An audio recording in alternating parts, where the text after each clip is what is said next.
Klarby jobbar vidare på underarbetet för karossen. Och Henke, han håller på med riktig plåtmagi. För att det som sen kommer att bli så här tjusigt består av tusentals små specialgjorda delar. Till exempel den här biten. Nu åker vi till Henke. Ja! Det där bankandet och skramlandet. Det är så...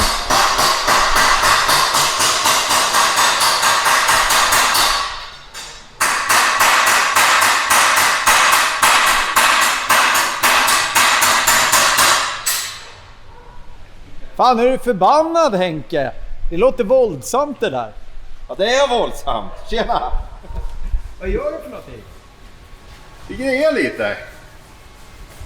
Och försöker knäcka till lite rör i en liten radie. Börjar ta sig. De kända pappmallarna på sig, det var en pappersmall det där. Ja, utan de går det inte att köra.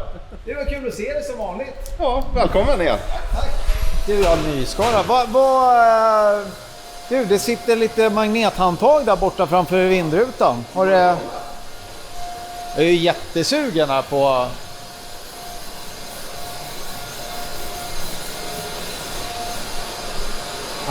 Det är de profilerna du håller på och bockar. Så jag håller på att göra de här små. Så jag gör en profilram till den här plåten i framkant som kommer att bli skruvbar. Och sen kommer jag klä den med en plåt och ner vinkel ner och sen en bockning i stickofalsen. Men kolla på det här. Alltså det är ju sånt där, det är ju synd att täcka det med en plåt för det är ju så himla vackert. Ja, det ser ut som en vedhög ungefär med massa profiler. Ja, du snackar skräp alltså, fy fasen vad snyggt. Det är ju sånt här man går igång på. Det här är ju konst. Alltså... Man kan inte jobba i luften, man måste ha någonting att jobba efter så man har 100% kontroll. Men du, här ser jag, du har ju fixat hörnen här. Och det ser OEM ut. Som om det alltid har sett ut sådär. Ja, med lite färg på det där sen så. Men du, jag vet inte vad jag ska säga. Det är bara vackert. Men det var några timmar där, va? Ja, det har tagit den tid det tar. Nej, men nu är hela grejen bultbar också. Så att den skruvas ju fast med torkararmarna. Sen sitter det underifrån med 2 bultar. Och som även är justerbara. Så att tycker man att den här ska lite längre ner så kan man när man monterar den justera den bara på en mutter. Ja. Det är inte bara konstnär, det är lite ingenjör så där också i förbefarten. Nej, men jag vet att det blir något knas till slut så det kan vara bra att justera det. Men du, vad snyggt. Det här är ju fantastiskt. Nej, men allvarligt talat, jag blir tårögd. Alltså kolla på den här passningen. Det är ett mästerverk. Men du måste ju visa strålkastaren där. Du skickade ju bilder på det ska vi lägga upp. Här syns det ju inte det längre. Nej, det har vi bakat in ganska bra. Ja, vad är han på väg nu då?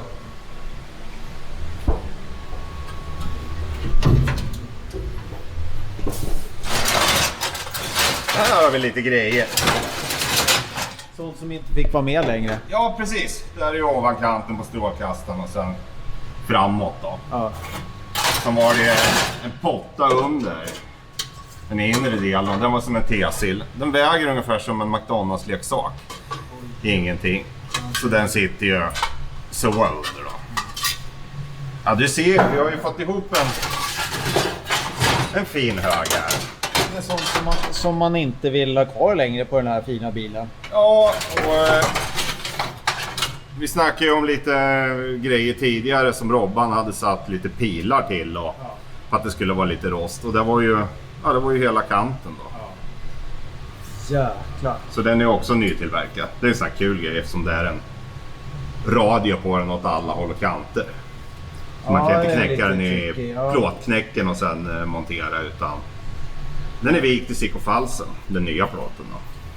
Men jag vill säga, det börjar likna någonting.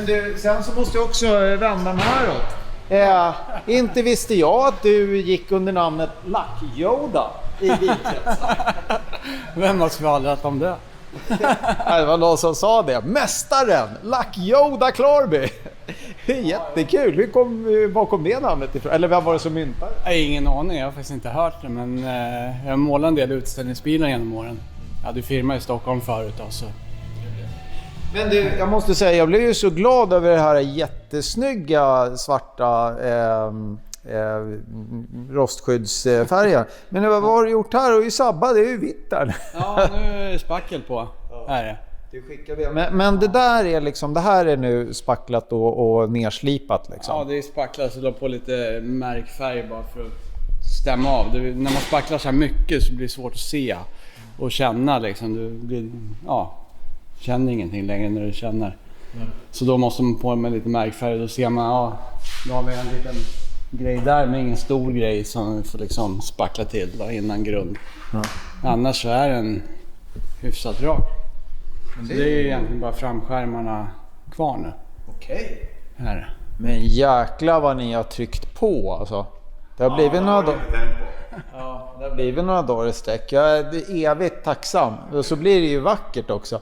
Men du, men skärmen, är den helt färdig? För den tänkte jag att det är en sån där sak som känns svår, apropå på det du sa Henke, med liksom grejer som är bockade i alla led liksom. Det är lite justering kvar på en spackling på huvudspringan då. I skarven då. Sen har jag gått in och korrigerat tänna lite framkant då. Det drar sig alltid man har svetsat. Man sätter det så att det är jättebra, men sen det sticker ibland och så. Det har varit lite tänd där istället. Ja, men det här är ju superfint. Oj. Det är så kul att se alla bitar. Tack så jättemycket för bilderna förresten. Ja, det är det. Men vad har vi idag? Vi har tisdag.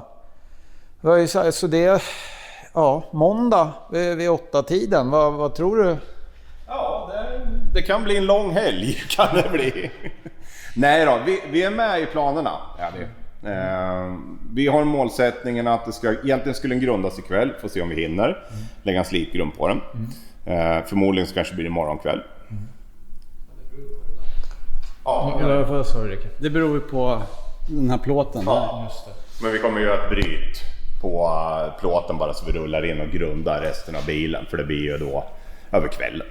Kvällen, natten då så att säga. Vi kör lite om lottan. Ja. Men du, då frågar jag Lucky Yoda här. Det kommer aldrig bli av med det. Lucky Yoda klar. Rickard Lucky Yoda Klarby. Vad är nu får du förklara för mig som inte vet alls. Vad är en slipgrund? Jag tänker, nu har ju du spacklat och slipat ner. Men vad är då en slipgrund? Ja, det är för att bygga bort sista ojämnheten och sen så behöver du ha en slipgrund för att isolera spacklet. Okej. För annars så lägger du en färg direkt på spacklet och kommer du få sugningar. Så... Men hur ser det ut? Är det någonting är det rinnande eller är det som... Du sprutar det liksom. Okay. Du kan rolla det också om du gör en gammal fuljänkare, men liksom man sprutar det. Ja, nu gillar han inte jänkare här igen. Det är två läger här. Det är tyska maffian här. Det är euro där. Folka och Porsche där. Alltså, det är kul. Jag har en fot i varje läger kan jag säga. Så jag är med på. Men då slipgrund. Okej, men då förstår jag. Därför du har ju pratat med Lackan om det där med slipgrund då. Men då sprutar man på det. Men när det är gjort, då kan man inte pilla på mer, för då får man göra om slipgrunden. Nej då, du kan gå in och korrigera och spackla och greja på det, men sen lägger du lite slipgrund på det. Det är en tjock, lättarbetad grundfärg kan man säga, som man använder att få upp den finare ytan inför lack då. Men när då kommer slickan och jag hämtar bilen och då har en slipgrund på sig och så kör vi till lackaren. Vad gör de då? Kan de börja spruta direkt på eller? Nej, då får de ju klossa ner den. Får de. Så det är liksom man tar det sista och liksom klossar med 320 500 och sen beroende på vad de har för färgmärke, så vissa färgmärken måste ju slipa med 2000 nästan för att inte få några sliprepor, men så det är egentligen bara klossa av, slipa och sen måla.